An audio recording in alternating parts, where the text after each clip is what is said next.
A Sombra tá te chamando, a sedução do mal em Walter White, o Valder Branco, da Diana Neri. Bora lá. O que faz com que um personagem, até mesmo uma pessoa, consiga se identificar com o próprio conceito de mal, incorporando ele a Eu tenho a resposta. É pra eu dar a resposta agora ou depois? si mesmo, se tornando sem mais nem menos a personificação do mal. Proviete, prezados, olha só, tu pode não ter assistido Breaking Bad, e tudo certo, não vai interferir na tua compreensão do vídeo e nem do conceito que a gente vai explorar aqui. O cabelo dela é estiloso. Mas veja, se tu não assistiu, eu realmente recomendo que tu assista. É uma série com bastante densidade, simbolismo, significações psicológicas bem complexas. E dentro da psicologia analítica, um dos temas latentes que chama... O mais legal do fato de Breaking Bad ser bom assim é porque você vê as entrevistas dos produtores e roteiristas e tal, e muitas vezes eles não tinham a mínima ideia do que ia acontecer na história. Porque eles nem sabiam se o contrato ia ser renovado. Então a famosa cena dele botando as armas do porta-malas, né? A gente viu aqui isso em live. Eles não sabiam o que eles iam fazer. Mas era o processo natural dos personagens tomarem aquelas decisões, né? Então você vê quando o personagem tá bom mesmo, que ele age independente do autor. Extrema atenção é a sombra. Então presta bastante atenção que a gente vai dar uma mergulhada nisso agora. Na série, a gente tem um protagonista chamado Walter White, que é um professor de química bem pacato e até fleumático. Aquele tipo que tu diria, ah, esse coitado vive só pra família e não tem nenhuma valorização do próprio trabalho. Mas mais do que isso, quem assistiu Breaking Bad acompanha uma revelação assombrosa. Aquele que era antes tão calmo, sutil, se torna Heisenberg, um impiedoso líder do crime e sim, do tráfico de drogas. E daí a questão que vem na nossa mente é como que pode? Como que pode alguém se transformar tão subitamente assim, na nossa frente? Como que isso acontece na vida real, na série, na ficção? Tu já deve ter visto algum tipo de vilão que tem uma transformação drástica. Olha lá o Darth Vader. Olha o passado do vilão. Tu vai ver que a ficção gosta de explorar essa ideia de transformação. E isso não acontece sem motivo. Transformar história, vamos lá, vamos tentar ir na essência, né? História é sobre transformação, porque transformação é movimento. O movimento é dor. História é sobre dor. Não existe uma história que não seja sobre uma mudança. E necessariamente, essencialmente sobre a dor da mudança. De alguma forma, né? Você pode tentar chegar no ponto mais nuclear de uma história, é sobre isso. Você entra nesse paradoxo de mudança, dor, mudança, dor, mudança, dor. Dor causa mudança, mudança causa dor. Por isso que uma história do Bilbo ou do Frodo no Condado, onde nada acontece feijoada, literalmente não tem conflito com... Nem questão de conflito, não tem nem conflito, nem problema, nem mudança, nem dor. Essas histórias não existem. Ninguém quer saber de uma história de alguém que fica sentado em casa o dia inteiro sem fazer nada. Por quê? Porque é desinteressante. Por quê? Porque histórias são um meio de transmitir informação para o futuro. O nosso cérebro tem um processo específico de armazenamento, interpretação, transmissão e absorção disso, e ele dá foco e interesse em algumas questões que são padrões mentais e também provavelmente seleção natural durante o tempo, né?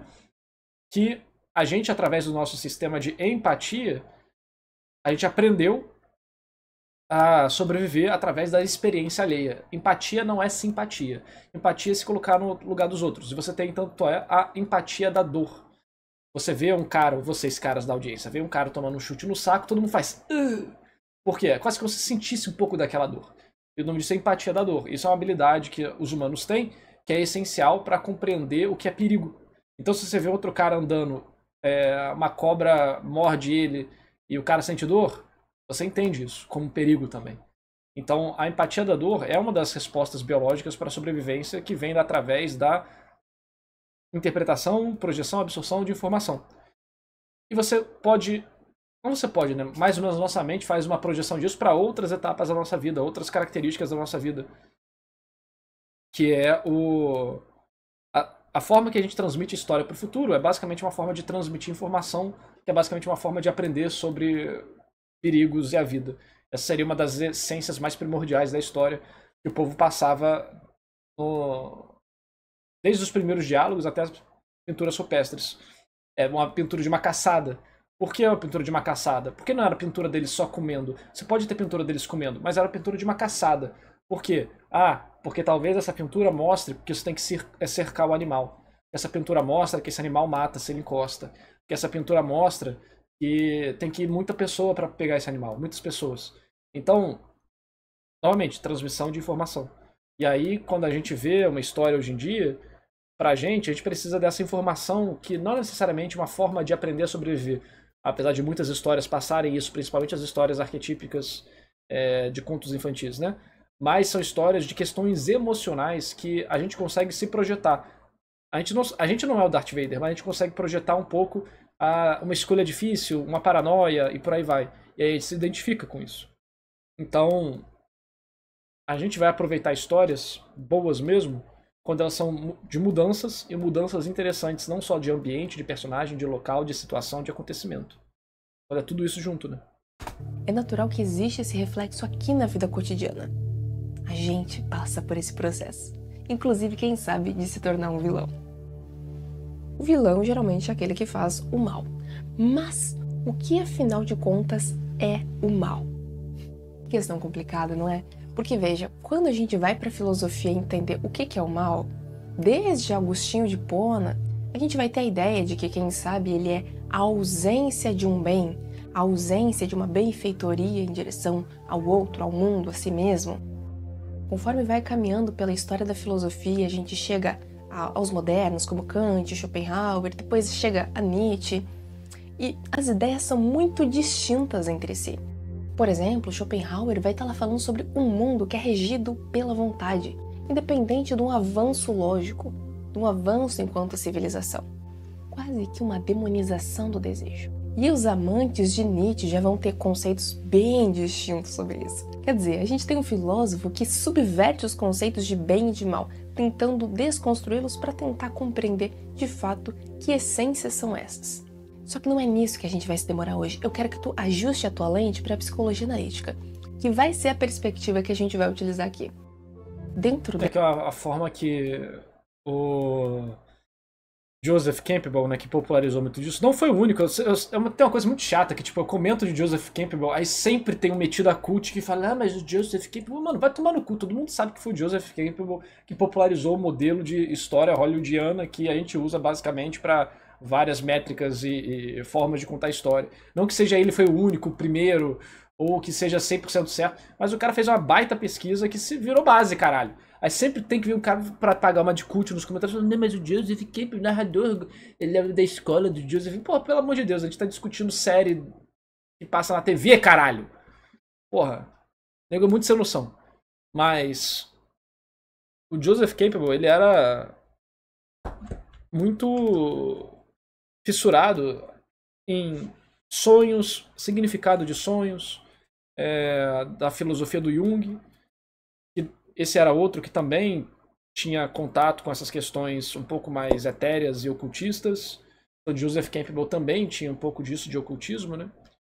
E o Jung tinha muito mais, inclusive, se eu não me engano.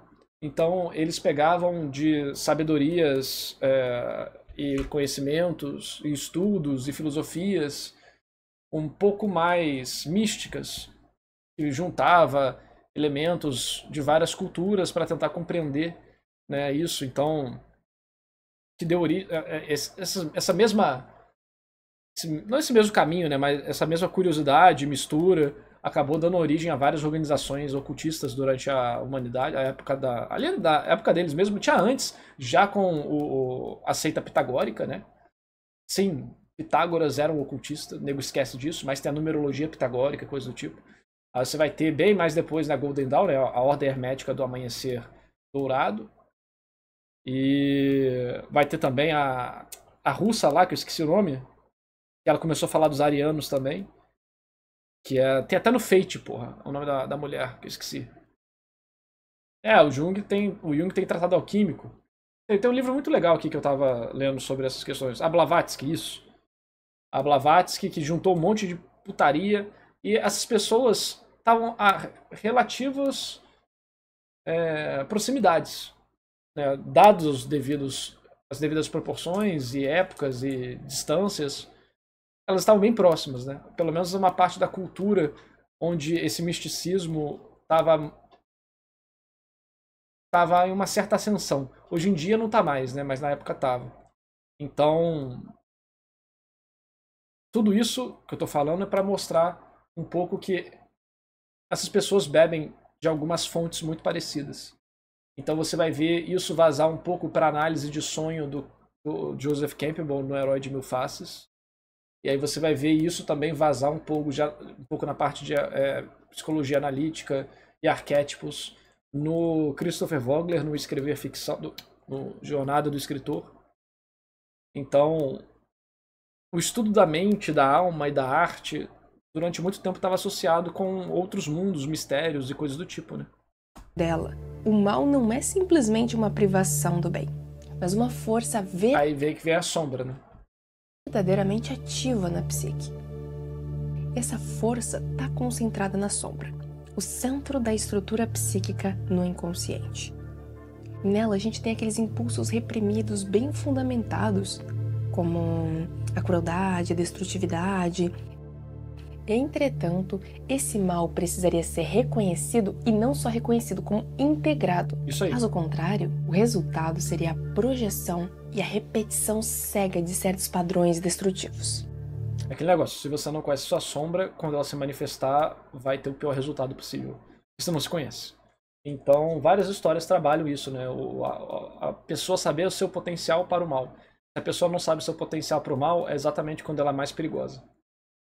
Então, lembrando que os arquétipos que você encontra em livros de escrita, eles não são necessariamente personagens, eles são máscaras, né? Os personagens botam essas máscaras e retiram essas máscaras durante a história. Então o personagem pode ser uma sombra para um personagem, mas pode ser um pícaro para outro personagem, pode ser um mentor para outro personagem, e por aí vai. E todos esses arquétipos estão dentro de personagens relevantes. Então, por exemplo, o herói, ele tem todos esses arquétipos dentro dele também. E aí, como isso vai ser trabalhado na história, vai depender do autor e como esse autor administra essas qualidades, e é bom nisso, né? Uma unilateralidade, como a gente tem conversado muito. Inclusive, uma unilateralidade do bem. Querer ser muito bonzinho. Querer ser bom e perfeito.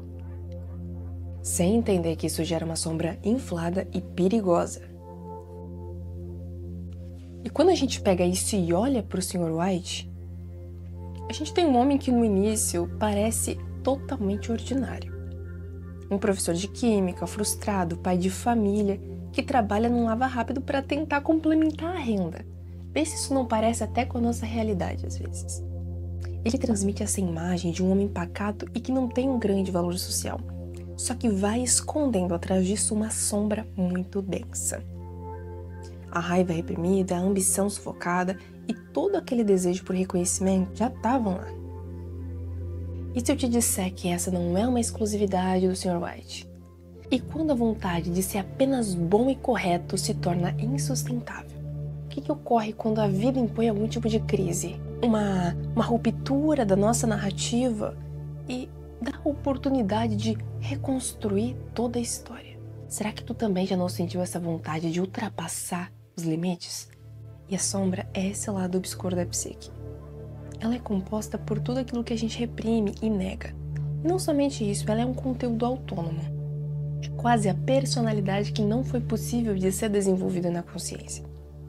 E o problema é que o bonzinho demais não necessariamente é bom. O mal fica escondido, não enfrentado, não reconhecido, não superado.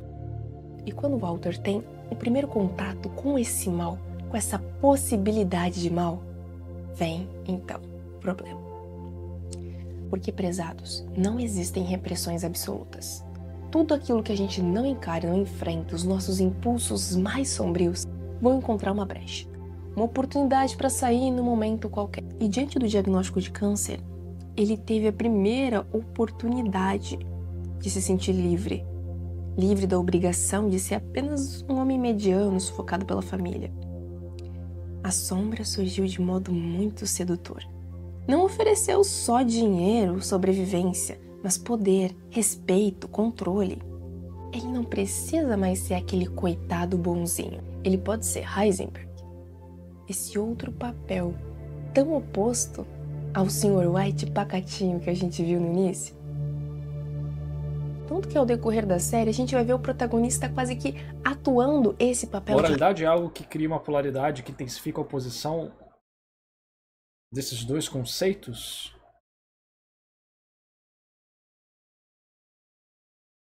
Não. O personagem, ele pode ter a moralidade essencial dele. O negócio é que muitas vezes em história, ou até na vida mesmo, a moralidade da pessoa ou do personagem não é essencial a ele. É uma convenção social que ele a tolera porque ele não tem condição de quebrar. Por isso a gente vê aquela frase, né, que fala para conhecer um homem dê dinheiro a ele, ou poder, né, dinheiro e poder. Que aí você vai ver quem que é a pessoa de verdade. A partir do momento que uma pessoa não tem que jogar nas regras, o que ela faz? Assim que a gente vê as pessoas de verdade, né? Assim como em histórias, as pessoas e personagens mostram sua verdadeira face, quem realmente são em momentos de crise, em momentos de drama, em momentos pesados. Aí que você vai mostrar quem é você descontrolado, quem é você na sua essência mais livre, sem filtros, né? Então, a moralidade, eu acho que existe essa concepção da moralidade fake, vamos dizer assim, né? Na moralidade social e na moralidade interna. Heisenberg, esse senhor do crime grandioso. Só que, conforme cada ato passa, a divisão entre Heisenberg e Walter vai se diluindo. E a gente vai vendo uma coisa só, como se ele finalmente se tornasse aquilo. Mas seria correto a gente dizer que ele se transformou ou que ele se revelou tal qual aquilo? A sombra, quando ignorada, tem o poder de dominar o sujeito. Tudo aquilo que foi negligenciado todo esse tempo chegou a essa consciência que não tinha força sequer para suportar esses conteúdos, sendo dominada por eles. Uma invasão da repressão, muito mais do que uma projeção. E a grande ironia... E no Breaking Bad é um arco negativo de personagem, né?